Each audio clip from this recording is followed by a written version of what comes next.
Good Monday morning. Welcome to the WLBB Community Voice, News Talk 1330, FM 106.3, streaming live online at newstalk1330.com. This morning, we are on the News Talk 1330 WLBB Facebook page. You can see my handsome young guest here in just 1 second as I introduce you to him. A lot of you probably do know who he is. I remember him running for sheriff 4 years ago. Didn't get to bring him in studio at that time because, the cooties were going around. But since then, boy, he's had a dramatic change in his life and on a good path. Just talking to you before the show, it sounds like a really good path. Again, former Haralson County Sheriff's Office deputy, 2 decades of law enforcement experience.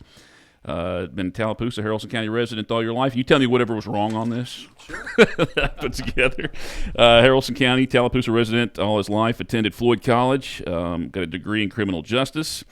Worked at Haralson County Sheriff's Office a number of capacities for a couple years before earning a position with Georgia State Patrol, and he spent most of his career after working with them. Retired from GSP as a corporal and supervisor. Is that right, too? Instructed numerous troopers in training and basic classes and driving instruction and served on the troops' DUI task force. Now he is in the cattle business and enjoying it, it sounds like. John Hutcheson, my guest this morning. Thank you for coming out. Good morning. And it seems like we joke about this every show now, joking about just kind of tongue-in-cheek encouraging people to bring biscuits in for the morning show, and they're coming through, and you came through as well. I did. So thank you for that. Steve Braddock just rolls his eyes when we do that. Now, he doesn't want any part of it. He doesn't want to be associated with it at all. But, it was my pleasure to bring breakfast this morning. Can I say how I accidentally got you on the show, John? Sure. Would that be all right? I was putting together the shows for the coming election season, and I'm just calling people, that and setting up the shows for them to come on. And I saw John's name, and for whatever reason, I was thinking John Daniel in my head when I saw John Hutcheson. So I sent you a text, and you finally sent me a text back and said, dude, call me. So I called him, and he said, hey, it's John Hutcheson. As soon as he said it, I knew I was wrong. John's not running for sheriff. John Daniel is. Do have John Daniel coming on the show, but I did talk to John a little bit on the phone that day. And I was like, well, kind of an interesting show. We always like to talk about agriculture on this program as much as we can. So it just worked out for the best. Well, I feel like the good Lord works in mysterious ways, so he don't ever make any mistakes to start with. Fair enough. Hey, John, I get you to get a little closer to the Sure. to the mic there. I know it's a chilled show. We normally encourage people to come in their pajamas and kick their feet up, but we got to have them close to the mic. Right. That's well. Let's recap your time with GSP and when you decided to finally get out, as much as you feel comfortable talking about with that. Sure. Well, I was stationed down at the training center, handling a lot of the law enforcement driver training when COVID came about. And when COVID came about, I went through that and I recovered, I felt like, from COVID pretty well. But then on Christmas Day, actually, Colin, of 2020, I got up with some symptoms and I was hurting in my back and my feet felt like they were asleep. Long story short, over the course of a couple of days, my strength diminished, my balance was off. I could be walking, through the house, through the yard, and just fall. And so they started looking at different things, and I was diagnosed with Guillain-Barré syndrome and actually wound up being paralyzed for a short time. My doctors didn't think that I would walk before 6 months, but after a lot of prayer and my strong faith in God allowed me to walk out of the hospital in 7 days. And so that being said, it has had some long-term effects on my health. And so I'm not at the place where I'm capable of serving as a law enforcement officer. So I was looking at retirement. And so I was blessed with an early retirement after 22 years. And so after that, and where I got to where I could work again and support my family, I had asked my young son, JD, what he wanted to do in life. And when he told me he wanted to haul cattle again, that was something that we had done in the past. I had a commercial cattle hauling business aside from when I was a trooper. And so we prayed about it, and we started out with one truck, and now we have two. And then we also have a farm where we produce cattle, and we also process and sell farm fresh beef from farm to table there locally from the farm. And that's the great part of the story for me was the point you had that conversation with your kid, and that you're able to help out with his dream, with what he wants to do. I mean, Right. just to ask him, and he says, "This is what I like to do," and you're able to do that. It was almost an answered prayer and a godsend when he said that he wanted to go into this field rather than follow in my footsteps in law enforcement. A lot of times, you see second and third generation troopers on the highway patrol, but when he told me that, it was kind of a relief, because this day and time, the world we live in, is not the same as when I was started out as a rookie trooper doing that job. It's much more dangerous this day and time. And even for him being out on the road driving and hauling cattle, it's still dangerous. But at least you're not being shot at on a daily basis. Yeah, on a daily basis. Yeah. The John Hutcheson, our guest on this morning's Community Voice program, and you did something else to pay attention to that story too. COVID actually opened up, the potential for you to acquire what this is. So, is it Guillain-Barré syndrome or Guillain? It was Guillain-Barré syndrome. It was something that I had never heard of, and it scared me to death and brought my world to a halt when I heard the doctor ask Peggy, my wife. He said, "Have you told him yet?" And I said, "What are you talking about?" And they told me that I needed to be prepared to be paralyzed. And they could see that coming on, which they did a battery of tests and things like that before they, finally made the ultimate diagnosis that it was Guillain-Barré. And so after I was able to walk out of the hospital, I did go to Newnan to a rehab program.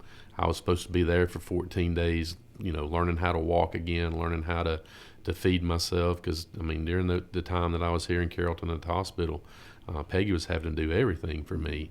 And so supposed to be there for 14 days, and God let me walk out of there in 7 days as well.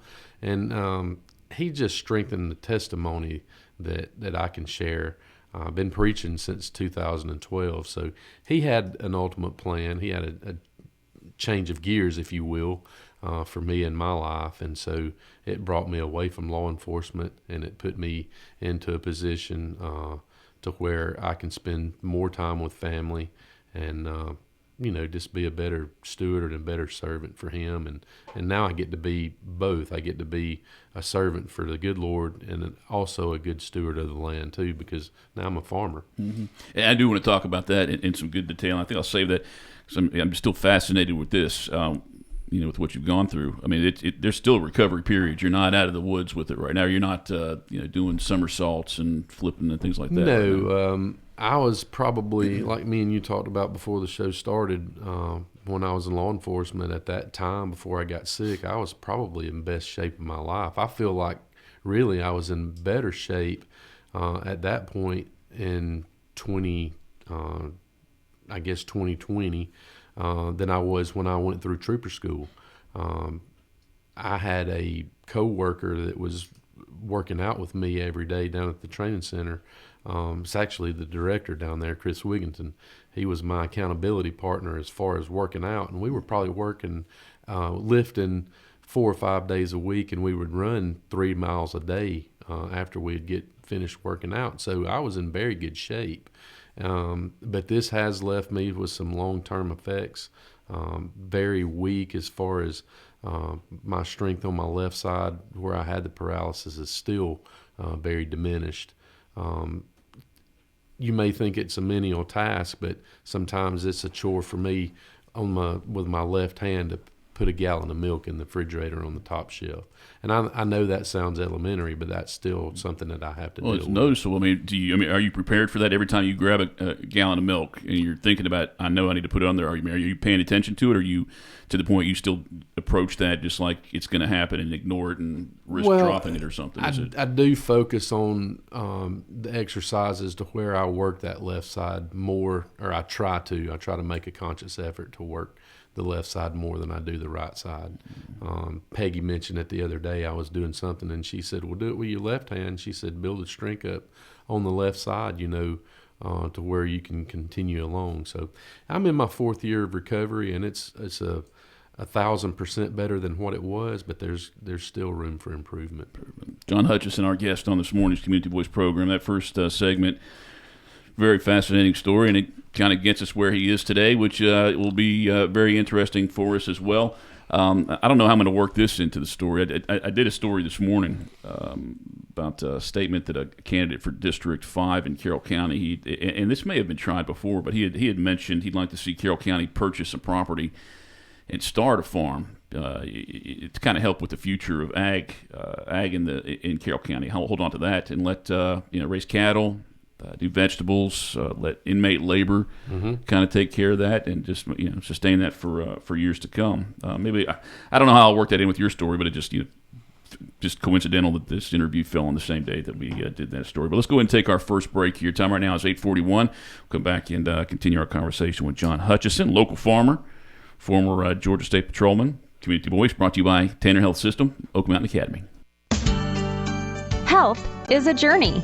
It's making better choices, even when it's not easy. It's taking care of yourself and the people you love.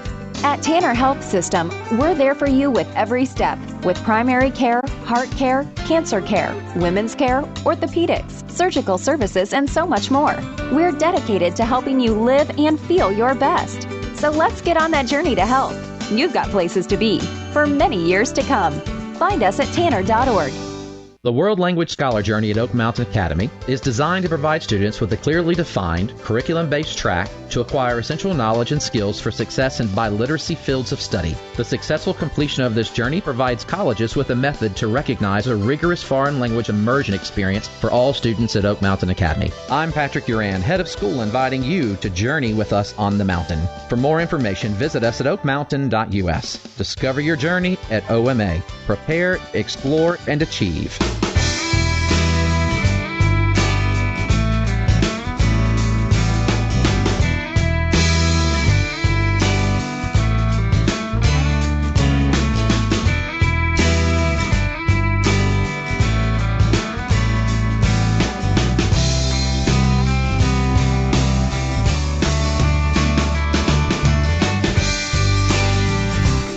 Welcome back to the WLBB Community Voice here on News Talk 1330, FM 106.3, streaming live online at newstalk1330.com.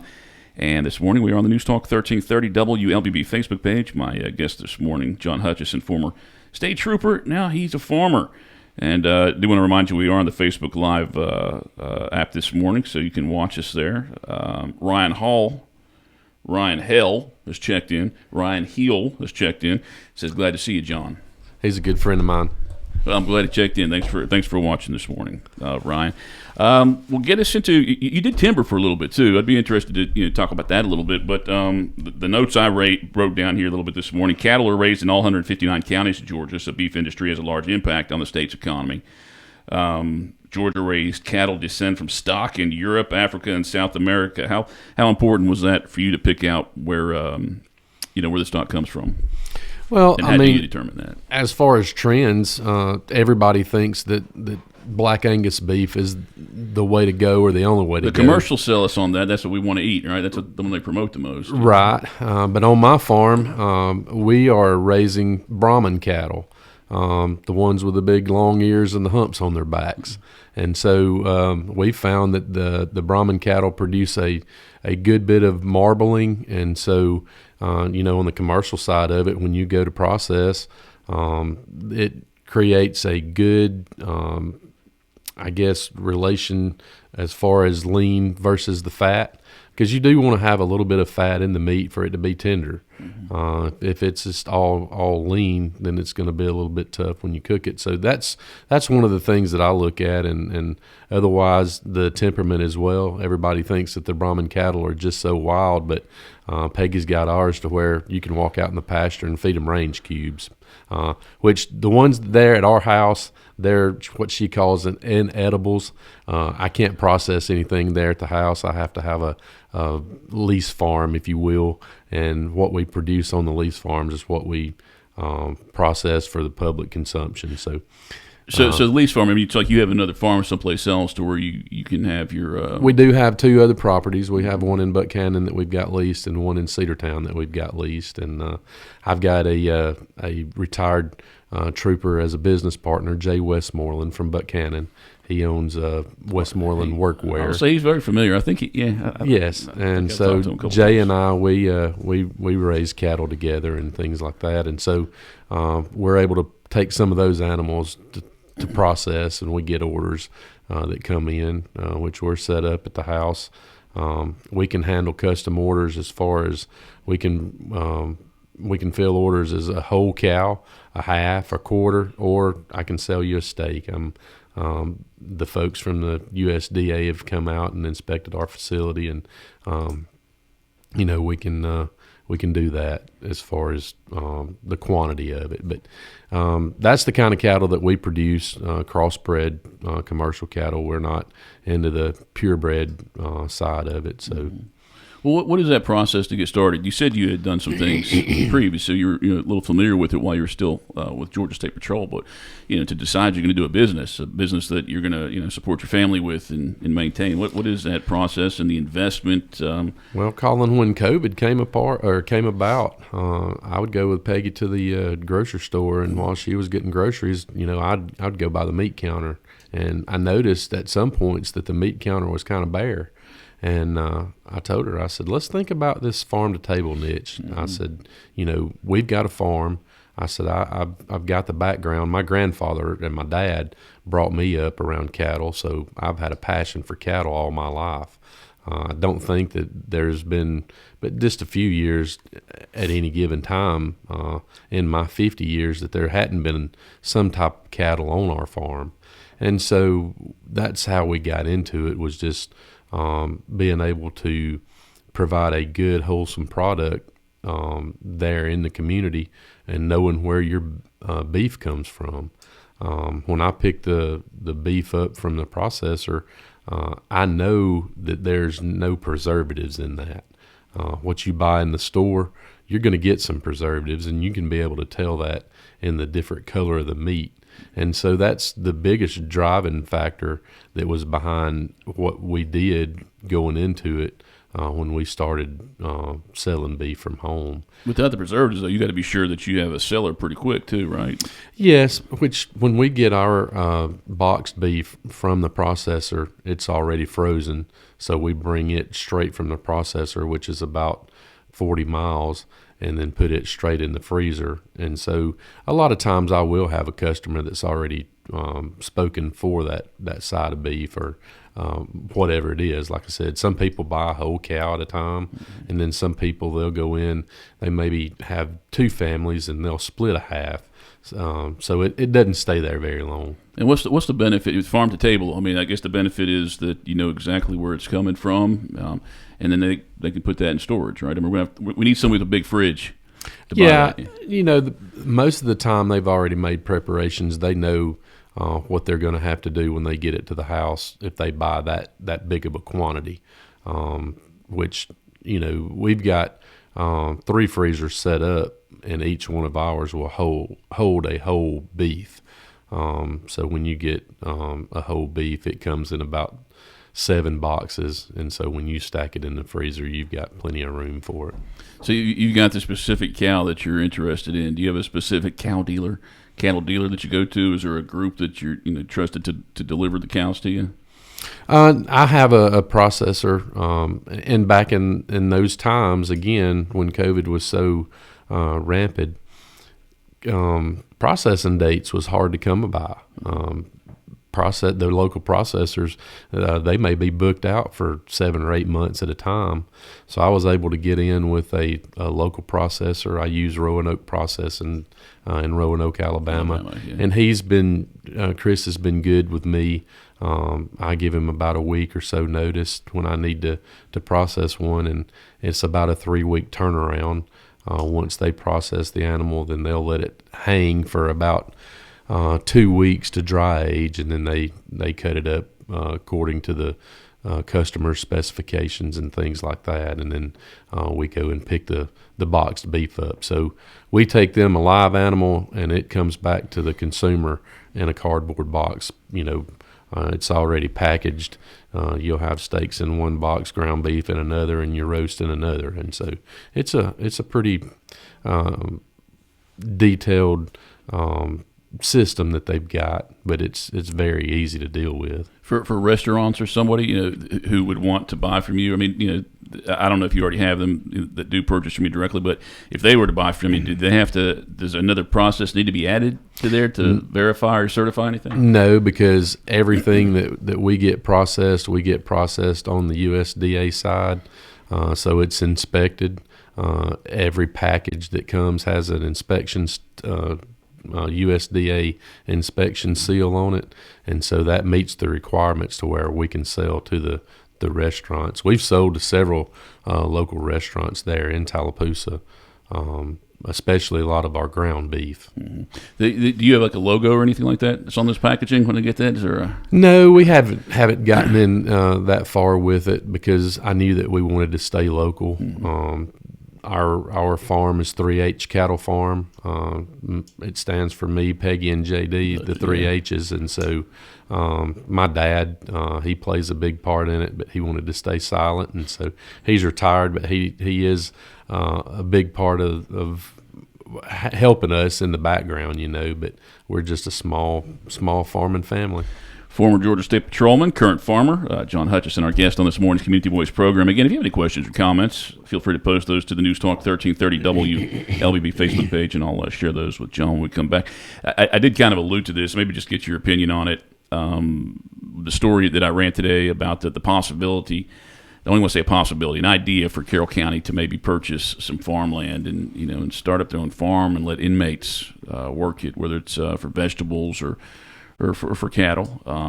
It could be beneficial to the county as a whole, and it gives the inmates a skill once they're out. Is that something you see as feasible? Is that I do. When I first went on the state patrol, I was stationed down in Reedsville, Georgia. Down there, they have one of the larger state prison facilities, and they had a beef cattle operation. They also had a produce operation, and it was to feed the inmates. It was fueled by inmate labor. They took it in. I don't know how they did the processing, but I do know that inmate labor went behind growing the beef cattle as well as the vegetables, and then that went in to the prison system as far as the nutrition side of it to feed the inmates on the inside. So I realize that there's a lot of logistics to go behind that, but I think that there are a lot of positives on that side of it too. John Hutcheson, our guest on this morning's Community Voice program. We're going to have about 5 minutes when we come back from our final break here. Community Voice is brought to you by Tanner Health System and Oak Mountain Academy. Health is a journey. It's making better choices, even when it's not easy. It's taking care of yourself and the people you love. At Tanner Health System, we're there for you with every step, with primary care, heart care, cancer care, women's care, orthopedics, surgical services, and so much more. We're dedicated to helping you live and feel your best. So let's get on that journey to health. You've got places to be for many years to come. Find us at tanner.org.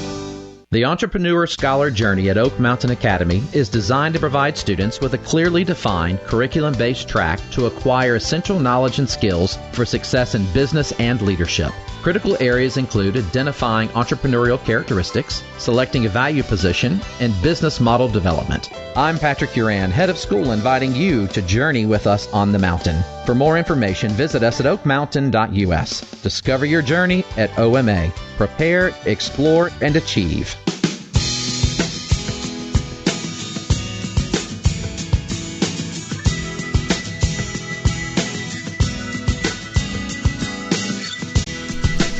All right, welcome back to the WLBB Community Voice. Time right now is 8:55. My name's Colin Worthington. My guest is John Hutcheson, local farmer, former Georgia State Patrolman, and doing something that he loves now with his son and his wife, which is just as important, is doing that, looking out for the future.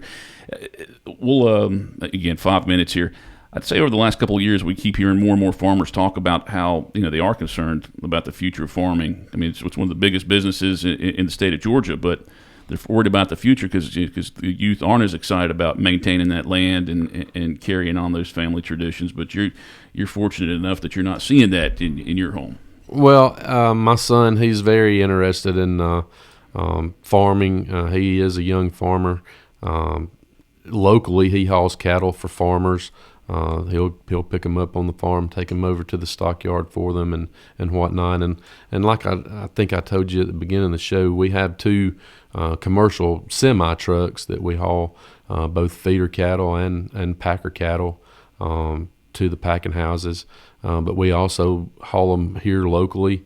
We've got order buyers here in this region that we gather them from, and then take them out west to the feed yards. And so we do our part, not only locally to supply farm to table beef here. We're also on a national transportation scale, and we try to do our part in feeding the country. Some people, I won't say the younger crowd, but they don't think about where their beef comes from. They think that, well, we'll just run to the local supermarket and get it. But they don't realize what all the efforts it takes into producing, that steak or that pack of ground beef. And that includes, the grass, right? You got to monitor the water.